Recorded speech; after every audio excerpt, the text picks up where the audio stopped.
ఏం బాగుంటలే మామ, ఏ ఆటల్లా ఎవరి జేబుల్లో చూసినా డాక్టర్ బిల్లు, చిల్లర డబ్బులు, చిరిగిపోయే సినిమా టికెట్లు. అంతకంటే ఏముంటాయిలే ఈ రోజుల్లో. సరిగా మామ, నా బొమ్మల దర్బార్ ఎట్లా ఉంది? ఉన్నవాడు ఈ రోజే వెళ్ళిపోతున్నాడు, ఇక దర్బారంతా నీదే. భలే భలే.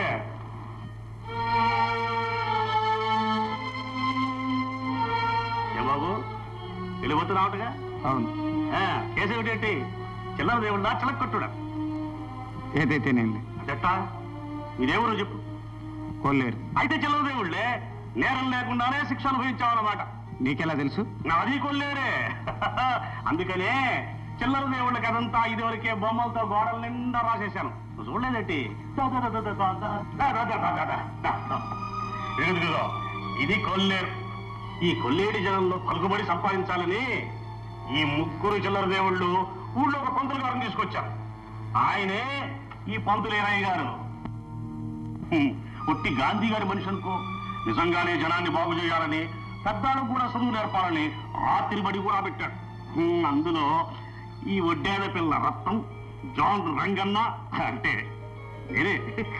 మేమిద్దరం ప్రేమ పాఠాలు మొదలెట్టాం. అసలు మొదటి నుంచి ఉన్నోళ్ళ జేబులకి మన చేతికి మంచి లంకెలే. చిలక్కొట్టు ఆ చిలక్కొట్టుడు మానేస్తేనే కానీ పెళ్లి చేయడానికి వీలు లేదన్నాడు పంతులు గారు. ఏం చేస్తాం, మానేశాం. కానీ కుల కట్టుబాటు కళ్ళెర్ర చేసింది, కత్తులు కర్రలు దూసినాయి. అయితే మా ఇద్దరికి ఏం పర్వాలేదని మా పంతులు గారు అభయం ఇచ్చారు. దాంతో జనం అంతట్లో చిల్లర దేవుడికి పలుకుబడి తగ్గిపోయి 20 పంతులు గారికి పలుకుబడి పెరిగిపోయింది. అందరూ దేవుడేరయ్య గారు దండాలు పెట్టేవారు. ఆ మంచితనమే ఆయన హత్యకు దారి తీసి, ఒక రకంగా నేనే ఆయన హత్యకు కారణం. ఎందుకు నీకు పాపం? నువ్వే అసలు వేరే గారు అబ్బాయిని. దేవుడు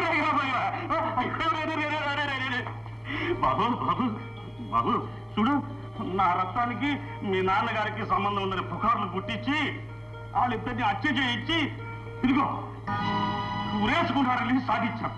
ఎవరు వాళ్ళు? ఇంకెవరు? అదిగో ఆ శిలాల దేవుళ్ళు. కానీ ఏం లాభం, ఎక్కడ రుజువు చేస్తాం? ఆ కోర్టు కూడా ఆత్మహత్య అని తీర్పిచ్చా. బాబు నీకందరికీ ఒక్కటే ఉపాయం ఉంది. చూడు, ఈ కిరాయి కొనికులను చూసావా? ఊరి గెరటయ్య, బాతుల మంగరాజు, వాళ్ళిద్దరిని పట్టుకుని నిజం ఎక్కించగలిగితే ఆ చిల్లర దేవుళ్ళు అంటూ తెచ్చుకోవచ్చు. చిల్లర దేవుళ్ళు